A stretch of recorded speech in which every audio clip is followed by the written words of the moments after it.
Chunk One. En vérité, je suis le Dieu de ton père, le Dieu d'Abraham, le Dieu d'Isaac et le Dieu de Jacob. Et Moïse conduisit Israël de la mer Rouge dans le désert de Si, et ils campèrent devant la montagne sainte.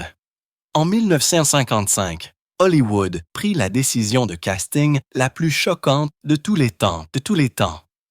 Avant même qu'un bébé ne soit né, il obtint le rôle principal dans les 10 commandements. Mais ce n'était que le début. Pendant le tournage, de vrais cobras s'échappèrent et mordirent l'équipe. Un bébé faillit se noyer devant la caméra et des grêlons de pop-corn provoquèrent des batailles de nourriture massive qui interrompirent la production. Ce qui se passait en coulisses était plus dangereux que tout ce qui était montré à l'écran. La vérité sur ce film sacré va vous choquer. En 1955, quelque chose de très inhabituel s'est produit à Hollywood. Le réalisateur Cecil B. DeMille a pris une décision de casting qui n'avait jamais été prise auparavant.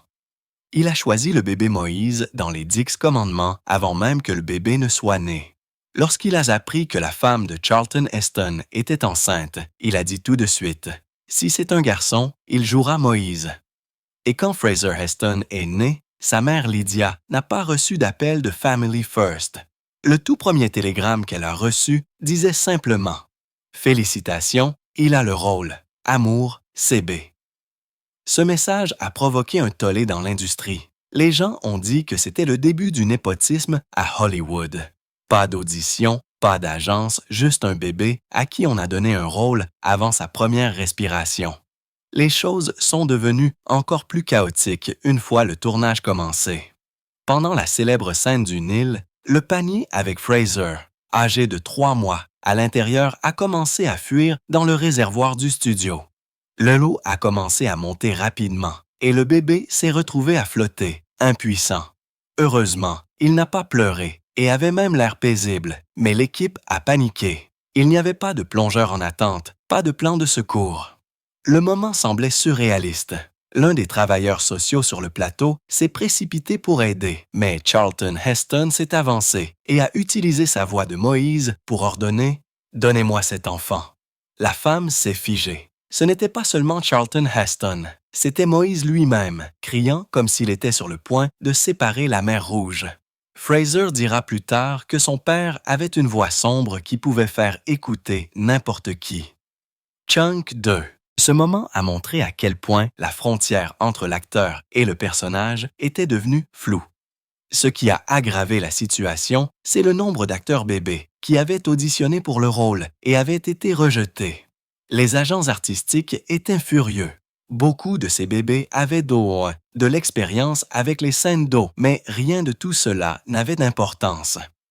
Le rôle est allé au fils de l'acteur préféré du réalisateur, et cela a laissé une tache sur toute la production. Les gens à Hollywood en parlent encore comme de la première véritable histoire de bébé népotique. Et ce n'était pas le seul scandale. Cette scène du panier qui fuit a laissé une profonde empreinte émotionnelle sur l'équipe. Certains membres ont dit qu'ils n'avaient pas pu dormir pendant des nuits après. Les avocats ont été appelés. De nouvelles règles ont été écrites sur place. À partir de ce moment, chaque scène de bébé devait inclure des plongeurs de sécurité et des accessoires de remplacement. Fraser rira plus tard de ses débuts de noyade, mais personne sur le plateau ne pensait que c'était drôle à l'époque. Puis sont venus les faux grêlons. Pour la 7e plaie, DeMille voulait recréer la destruction venue du ciel. Au début, l'équipe a essayé d'utiliser de la vraie glace, qui a failli tuer Anne Baxter lors d'une répétition en mars 1955. Un morceau de la taille d'une balle de baseball a manqué sa tête de quelques centimètres et a brisé un accessoire d'une valeur de 2000 $. Ils sont donc passés au popcorn. Ils ont peint des milliers de tasses de grains en blanc et les ont déversés de 12 mètres de haut. Mais même cela n'était pas sûr. Les acteurs se sont fait bombarder prise après prise. Certains ont dû s'arrêter en milieu de scène pour se faire enlever des grains de leurs yeux. Au moins 6 personnes ont eu besoin de soins médicaux. Et comme le même popcorn était utilisé encore et encore, le sol est devenu collant et dangereux. Mais les choses sont devenues encore plus ridicules lorsque les figurants ont commencé à manger du pop-corn entre les prises. Bientôt, ils se le lançaient les uns aux autres dans des batailles scellées de nourriture à grande échelle. Plus de 200 personnes se sont jointes. DeMille était furieux au début, mais s'est rendu compte que cela remontait le moral. Alors, il a laissé faire. Les services de restauration ont dû commander tellement de pop-corn supplémentaires que cela a ajouté 3 000 $ au budget. La plaie du sang n'a pas été plus facile. Chunk 3. Les effets spéciaux ont essayé de faire tourner l'eau au sang en utilisant des pots à 2 compartiments. L'eau claire reposait sur le dessus, le colorant rouge en dessous, mais la plupart de ces conteneurs ont mal fonctionné. Lors d'un tournage, le 12 juillet 1955, un geyser rouge massif a explosé prématurément et a ruiné 12 costumes de prêtres égyptiens en une seule fois. Les costumes ont coûté environ 50 000 $ au total et toute la journée a été perdue. Les acteurs étaient trempés, les éléments de décor étaient tachés et le service des costumes a dû se démener pour réparer les dégâts. Le colorant lui-même était dangereux. Il était fait pour les tissus, pas pour la peau. Les figurants qui ont joué dans les scènes de sang ont dit que leur peau est restée rouge pendant près d'une semaine. Certains se sont plaints d'irritation. Au moins 15 cas ont été documentés où les acteurs avaient des marques visibles pendant des jours. Mais DeMille ne s'intéressait pas à leur santé. Il voulait la prise de vue.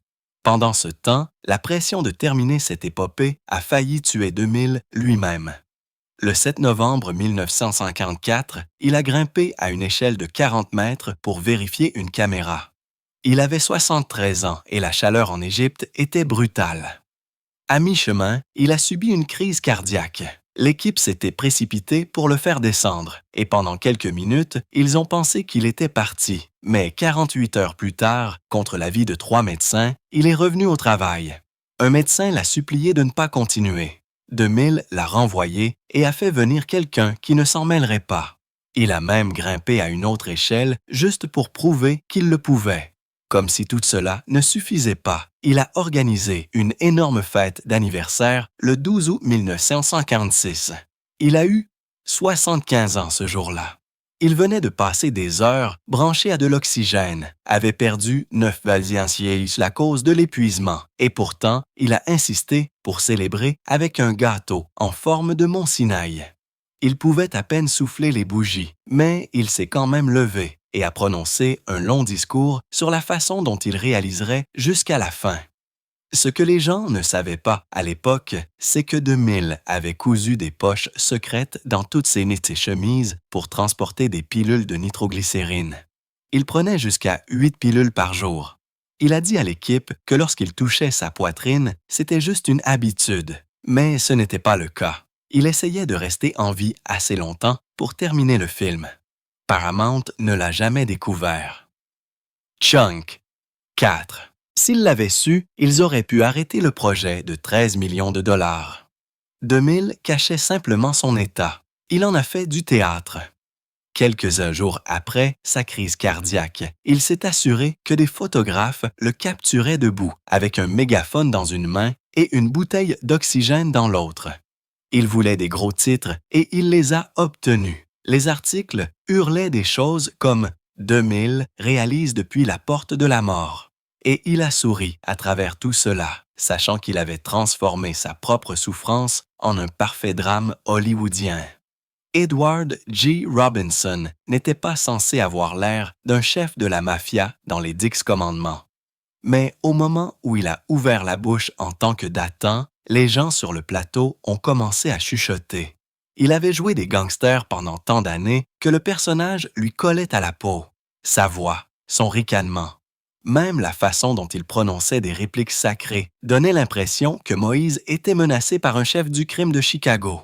L'équipe a essayé de ne pas rire, mais le mélange de Bible et de contrebandier a fonctionné.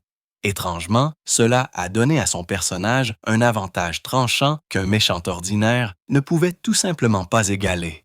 C'était dangereux, même si un peu amusant. Mais Robinson combattait aussi quelque chose de beaucoup plus sombre. Entre 1950 et 1954, il a été traîné 4 fois devant la Commission des activités anti-américaines de la Chambre des représentants. Ils ne l'ont pas complètement mis sur la liste noire, mais ils l'ont mis sur la liste grise, ce qui était tout aussi mauvais. Les studios ne lui faisaient plus confiance. Il a été forcé de renoncer à ses anciennes relations de gauche, d'affirmer qu'il avait été trompé par les communistes et de supplier essentiellement pour du travail. Lorsque DeMille l'a embauché pour les 10 commandements en 1956, c'était une bouée de sauvetage. DeMille était farouchement anticommuniste. Il a même essayé d'imposer des serments d'allégeance à d'autres réalisateurs en 1950. Ainsi, lorsqu'il a donné à Robinson le rôle de Datan, c'était à la fois un geste politique et un moyen pour Robinson de revenir sous les projecteurs. C'était le plus grand film qu'il ait fait depuis des années. Puis est venue la réplique dont tout le monde se souvient. « Où est votre Messie maintenant? » Seulement, il ne l'a jamais dit. Pas dans le film. Pas une seule fois. Chunk 5. C'était en fait une blague de Billy Crystal dans les années 1980. Il l'a fait dans le cadre de son numéro de comédie, imitant la voix de gangster de Robinson. Les gens ont cru que c'était réel. La parodie est devenue si célèbre que même les fans du film ont juré qu'ils l'avaient entendue. Mais c'était une pure invention, une fausse citation qui est devenue plus emblématique que tout ce que Robinson avait réellement dit dans le film. Peu de temps après la fin du tournage, la vie personnelle de Robinson s'est effondrée. En février 1957, il a dû vendre sa précieuse collection d'art, des peintures de Renoir et de Cézanne. Il les avait exposées au Musée d'art moderne, mais après avoir divorcé de sa femme, Gladys, il en a perdu la plupart. Il en a plaisanté plus tard, disant « Si je n'étais pas devenu un gangster de cinéma, aucune de mes peintures n'aurait eu la chance de me collectionner. » Il a dit « Le crime paie, mais seulement dans le monde de l'art. » Le timing était cruel. Juste au moment où sa carrière cinématographique avait été sauvée, son monde privé s'est effondré.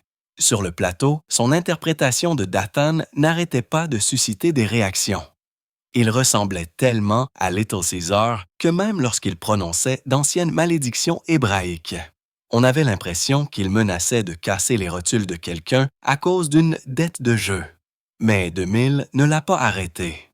En fait, il l'a encouragé. Il savait que Robinson ne pouvait pas échapper à la voix, au regard, au ricanement. Alors, il a laissé le gangster s'infiltrer dans le méchant de l'Ancien Testament. Et d'une certaine manière, ça a marché. Puis, il y a eu Vincent Price. Il a joué Baca, le maître des esclaves, et il était terrifiant. Quand il s'est vanté, « Vous m'avez vu conduire mon char. Je peux chasser une mouche de l'oreille de mon cheval. » Ça ne sonnait pas comme du jeu. Ça sonnait comme une menace. Les figurants sur le plateau ont dit que ces scènes de fouet avec John Derek étaient si intenses qu'ils tressaillaient même quand la caméra n'était pas sur eux. Une réplique « Vous pleurez pour la miséricorde de la mort » a dû être retournée plusieurs fois parce que Price l'a prononcée avec tellement d'énergie que l'équipe n'arrêtait pas de rire. DeMille n'arrêtait pas de crier plus de passion, jusqu'à ce que Price passe en mode théâtre complet. À un moment donné, il agitait ses bras si sauvagement qu'ils ont pensé qu'il allait décoller. Ce style théâtral a également causé des problèmes. Il était tellement exagéré que des scènes censées être sérieuses sont devenues ridicules. Chunk 6. Il criait des répliques comme « Espèce d'imbécile, d'homme stupide », avec tellement de drame que même l'équipe de tournage se fendait la gueule. Certaines scènes de torture ont nécessité 12 prises juste pour réussir sans que les gens ne rient. Mais DeMille ne s'en souciait pas. Il aimait le drame. Il voulait que chaque méchant se sente plus grand que nature, même si cela signifiait le chaos pendant le tournage. Et Price n'a pas seulement joué brutalement. Il voulait que ce soit réel. Dans la scène où Charlton Heston l'étrangle avec son propre fouet, Price a insisté pour une véritable prise d'étranglement. Heston était hésitant, mais Price l'a imploré. Il s'est retrouvé avec des ecchymoses sur le cou, qu'il a fièrement montré lors de conventions d'horreur pendant des décennies. Ce moment, filmé en 1955, laissait entrevoir la légende de l'horreur que Price allait devenir plus tard. Mais à l'époque, DeMille ne voyait qu'un homme avec la voix parfaite de Sammet pour aller le mal. C'est pourquoi il l'a choisi. Il croyait que la voix de Price pouvait vendre la cruauté mieux que n'importe quel maquillage. Pendant le tournage d'une scène de tempête de sable massive, quelque chose a mal tourné. Les énormes machines à vent ont soulevé la faune désertique réelle. Des cobras et des scorpions, soufflés de leurs cachettes, ont commencé à ramper et à piquer les gens. Plusieurs figurants égyptiens ont été mordus ou piqués pendant le chaos. Le tournage a dû être arrêté pour que les médecins puissent soigner les blessures. Après cela, ils ont fait venir des charmeurs de serpents et du matériel de sécurité supplémentaire pour chaque scène en extérieur. Il se trouvait que Price tournait pendant cette tempête. La peur dans ses yeux pendant ces prises n'était pas que du jeu. Le moment le plus cher de tout le film est survenu lors de la scène du buisson ardent. Ils ont utilisé du vrai feu. Ils ont mis en place une série de miroirs et de flammes cachées pour créer l'illusion. Mais Heston se tenait à quelques centimètres tout en prononçant ses répliques. La chaleur était si forte qu'elle a failli mettre le feu à sa barbe. Des cascadeurs se tenaient à proximité avec des extincteurs au cas où. Cette seule scène a coûté 50 000 $. Ajusté à aujourd'hui, cela représente plus d'un demi-million. Il a fallu 16 prises et 3 jours pour bien faire les choses. Chunk, 7. Mais voici le vrai rebondissement. La voix de Dieu, c'était aussi Heston. Personne ne le savait. DeMille l'a caché. Il a dit au monde que c'était un homme que je connaissais depuis des années, pas un acteur professionnel. C'était un mensonge. Il avait peur que des groupes religieux boycottent le film s'ils découvraient que Moïse était aussi la voix de Dieu. Alors, il a gardé le silence. Des gardes se tenaient à l'extérieur du studio pendant les séances d'enregistrement. Heston se faufilait la nuit, enregistrait dans une cabine insonorisée, puis disparaissait. Les enregistrements étaient si secrets que même les hauts dirigeants de Paramount n'étaient pas au courant. Des années plus tard, en 1945, Heston l'a finalement admis. Il a dit qu'il avait fait valoir qu'entendre Dieu dans sa propre voix symbolisait la divinité intérieure, que chaque personne pouvait entendre la vérité en elle-même. DeMille a finalement accepté. Les ingénieurs du son ont ensuite accéléré et approfondi la voix de 10% et l'ont adaptée aux enregistrements de Heston. C'était une correspondance parfaite. Mais étrangement, lorsque Dieu parle à nouveau plus tard au mont Sinaï, c'est quelqu'un d'autre. Cette deuxième voix n'a jamais été identifiée. Dans les premiers sas brouillons, Dieu était censé avoir le son d'une chorale d'enfants. Heston détestait cette idée. Il a dit que cela semblait déconnecté. Il voulait quelque chose de personnel, quelque chose qui secourait l'âme. Il a étudié les Écritures, parlé à des érudits religieux et a finalement convaincu DeMille. Et c'est ainsi que Charlton Heston a fini par jouer à la fois l'homme et Dieu dans l'un des films religieux les plus ambitieux jamais réalisés. Cecil B. DeMille ne voulait pas de faux miracles.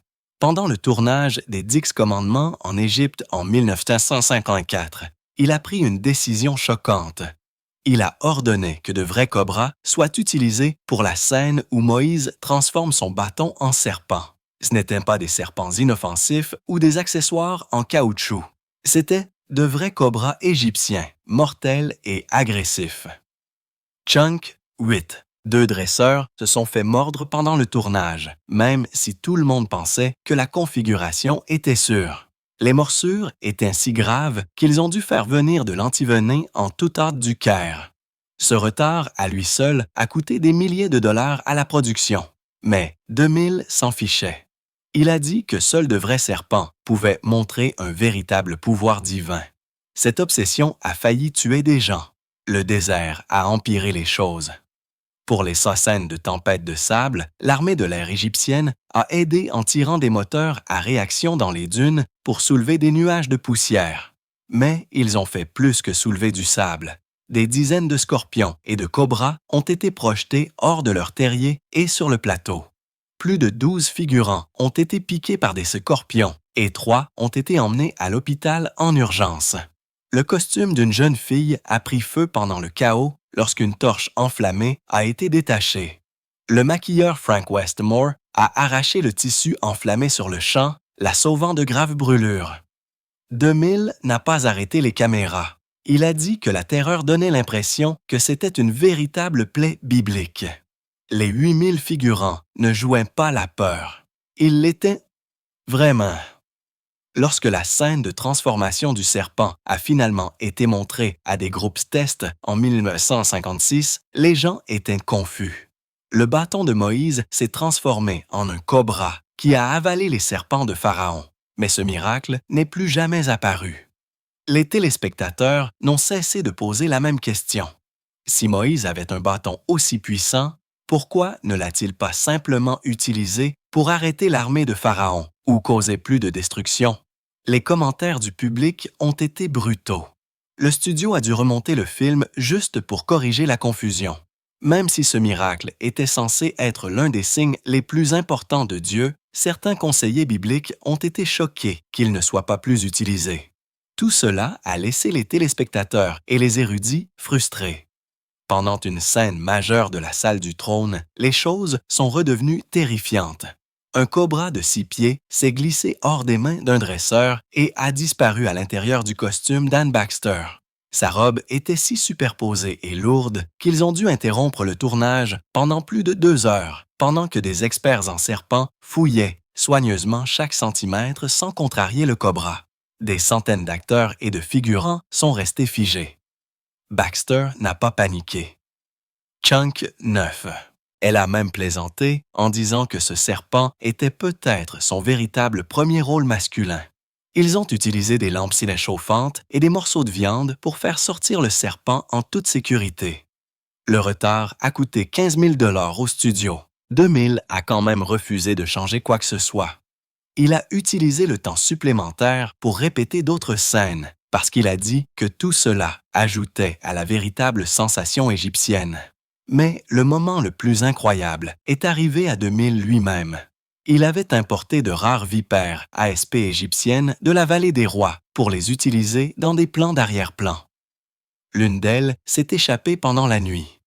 Le lendemain matin, DeMille s'est assis dans sa chaise de réalisateur de luxe et a trouvé la vipère ASP mortelle, enroulée sous le coussin. Il n'a pas crié, il n'a pas bougé. Il a calmement appelé les soigneurs d'animaux tout en restant parfaitement immobile. L'équipe n'en revenait pas. Ils ont commencé à appeler Loé le serpent le critique de DeMille. Certains pensaient que c'était la même espèce qui avait tué Cléopâtre. Cela ne lui a pas fait peur. Il voulait juste que la prise de vue soit correcte. Anne Baxter est devenue aussi célèbre pour ses choix d'actrice que les serpents. Quand elle a dit « Oh Moïse, Moïse, espèce d'idiot têtu, splendide et adorable », l'équipe n'a pas pu s'empêcher de rire. DeMille a adoré sa livraison exagérée et lui a dit de continuer à voir plus grand. Elle a transformé une réplique normale en quelque chose de si dramatique que les gens la citent encore aujourd'hui. Sa voix, son ton, même ses yeux ont transformé cette scène en un pur camp qui a éclipsé même la performance de Charlton Heston. Il y avait une scène où Baxter devait pleurer la mort de son fils. Elle voulait que ça ait l'air réel, alors elle a frotté du jus d'oignon sous ses yeux pour faire couler les larmes. Mais cela a ruiné son maquillage. Des traînées rouges coulaient sur son visage, lui donnant l'impression de pleurer du sang. DeMille a été tellement impressionné qu'il a gardé la prise de vue dans la coupe finale. Cet accident est devenu l'un des moments les plus puissants du film. Ces costumes ont également causé des problèmes. L'un des problèmes les plus dramatiques s'est produit lors d'une scène de danse. Chunk 10. Baxter portait un soutien-gorge spécial couleur chair fait juste pour ce rôle. Mais en plein milieu du tournage, le soutien-gorge a glissé. Il a été pris à la caméra. L'équipe l'a rapidement monté, mais c'est devenu une histoire hollywoodienne légendaire. Edith Head, la créatrice de costumes, a passé 8 mois après cela à s'assurer que cela ne se reproduise plus. Hors caméra, Baxter aimait taquiner Charlton Heston en lui chuchotant des répliques séduisantes à l'oreille entre les prises. Il n'était pas prêt pour ça. Elle disait des choses comme « Mes lèvres sont comme des grenades » ou « Parler de l'odeur de ma myrrhe ». Cela l'a tellement énervé que la tension entre eux semblait réelle à l'écran. DeMille lui a dit de continuer à le faire. Il croyait que ces moments non scénarisés rendaient leur scène romantique plus honnête. À l'origine, Baxter avait beaucoup plus de temps d'écran. Elle a filmé plus de 20 minutes de discours dramatiques remplis de séduction et de chagrin d'amour. Mais après la première coupe, DeMille craignait que son jeu d'actrice ne soit trop grand et trop distrayant pour un film religieux. Ils ont donc coupé la plupart de ses monologues avant la sortie. Même avec les montages, sa performance était inoubliable. Mais les scènes qu'ils ont supprimées étaient réputées être parmi les plus folles et les plus théâtrales jamais filmées. Maintenant perdues à jamais. Lorsque Yul Brynner a appris qu'il jouerait le pharaon Ramsès II aux côtés de Charlton Heston dans les 10 commandements, il n'a pas seulement accepté le rôle. Il l'a vu comme une mission personnelle. Heston mesurait 1,90 et Brynner seulement 1,73. Pire encore, la plupart des scènes de Brynner seraient torse nu. Il n'allait pas se laisser paraître petit à côté de Moïse. Il s'est donc lancé dans une routine brutale de musculation. Chaque jour, il s'entraînait plus dur, développant ses muscles jusqu'à ce que sa poitrine et ses bras aient l'air sculptés dans la pierre. Il est devenu si en forme qu'au moment où il a filmé Le Roi et moi en 1956, son corps avait visiblement changé. Il avait l'air plus fort, plus puissant et plus intense à la caméra que jamais auparavant. Sa transformation n'était pas seulement physique, c'était un état d'esprit. Il ne jouait pas un roi, il vivait comme un roi. Chunk, 11. Mais peu importe combien il soulevait, il ne pouvait pas grandir. L'écart de hauteur de 1810 mètres entre Brynner et Heston était évident. L'équipe de production a donc construit des plateformes personnalisées pour donner l'illusion qu'ils avaient la même taille. Sur le papier, c'était une astuce intelligente. Mais un jour, l'une de ces plateformes s'est effondrée lors d'une scène dramatique. Elle a cédé sous le poids de Brynner et a failli causer une blessure grave. Brynner et Heston ont failli être écrasés. Le tournage s'est arrêté immédiatement. Des ingénieurs ont été appelés pour redessiner toute la configuration. C'était une situation délicate et un rappel que tenter de simuler le pouvoir pouvait avoir de réelles conséquences. Brynner ne s'est pas arrêté à la salle de sport ou au studio de tournage. Pendant le tournage en Égypte d'octobre à décembre 1954, il a commencé à courir dans les dunes de sable tous les matins. Il a traité le désert comme son camp d'entraînement personnel, mais cela ne s'est pas bien passé. Un jour, la chaleur, supérieure à 38 degrés, l'a eu. Il s'est effondré à cause d'un coup de chaleur. La production a été interrompue pendant une semaine entière. Cette seule erreur a coûté des milliers de dollars au film chaque jour. Plus de 14 000 figurants et 15 000 animaux étaient déjà rassemblés sur place. L'obsession de Brynner de paraître fort avait presque mis toute la production à l'arrêt. Même cela ne l'a pas arrêté. La température sur le plateau a parfois atteint 49 degrés. Les gens s'évanouissaient constamment. Les membres de l'équipe, les figurants, même les professionnels entraînés ne pouvaient pas le supporter. Mais Brynner a refusé de laisser quiconque prendre sa place. Pas même une seconde. Il a fait toutes les scènes torse nu lui-même. Pas de doublure, pas de remplaçant, et il en a payé le prix. Les dossiers montrent qu'il s'est évanoui plus d'une fois à cause de l'épuisement dû à la chaleur. Les scènes ont dû être retournées. Chunk, 12. Le personnel médical l'a averti d'arrêter, mais il n'a pas voulu. Il a insisté pour être le véritable Ramsès dans chaque plan, quel que soit le risque pour sa propre santé. Son engagement allait au-delà de la simple performance physique. Il a commencé à se frotter de l'huile d'olive sur la poitrine et les bras pour faire briller sa peau sous le soleil du désert. Cela a fonctionné. La lumière rebondissait sur lui comme s'il était sculpté dans le bronze. Mais personne n'a pensé à ce qui allait se passer ensuite. L'odeur de l'huile a attiré les mouches, des nuées d'entre elles. Chaque fois que les caméras tournaient à l'extérieur, Brenner et ses co-stars étaient couverts d'insectes. Les scènes romantiques se sont transformées en comédies accidentelles alors que les acteurs écrasaient des quota des insectes entre les répliques. Finalement, l'équipe de maquillage a dû inventer une nouvelle huile juste pour arrêter le cirque volant. Puis est venue la scène de l'orgie du veau d'or. Il a fallu 3 semaines pour tourner 14 000 figurants. Du vrai alcool, une véritable ivresse, des danseurs de feu, des foules à moitié nues criant et se tordant en adorant une statue géante en or. C'était le chaos, exactement ce que voulait le réalisateur Cecil B. DeMille. Il leur a dit de se déchaîner, et ils l'ont fait. À un moment donné, DeMille lui-même a grimpé à une échelle de 30 mètres pour vérifier la scène d'en haut. Il avait 75 ans. Il a eu une crise cardiaque au sommet. Mais même cela ne l'a pas arrêté. Il était de retour sur le plateau 2 jours plus tard, poussant tout le monde encore plus fort. L'ensemble du film a coûté 13 millions de dollars et il a montré des chevaux, des bouviers, des oiseaux, même une mule têtue. C'était un zoo vivant à la caméra. Mais un moment a volé la vedette en coulisses. Pendant le tournage de l'orgie, DeMille a prononcé l'un de ses discours interminables à travers un mégaphone. 2 figurantes ne faisaient pas attention. Il les a surprises en train de chuchoter et a exigé de savoir ce qui était si important. L'une d'elles a répondu assez fort pour que tout le plateau l'entende. Je disais juste à mon ami, je me demande quand ce vieux con chauve va appeler le déjeuner. DeMille l'a juste regardé. Puis, il a levé son mégaphone et a crié « Déjeuner !» Ce moment est devenu une légende à Hollywood.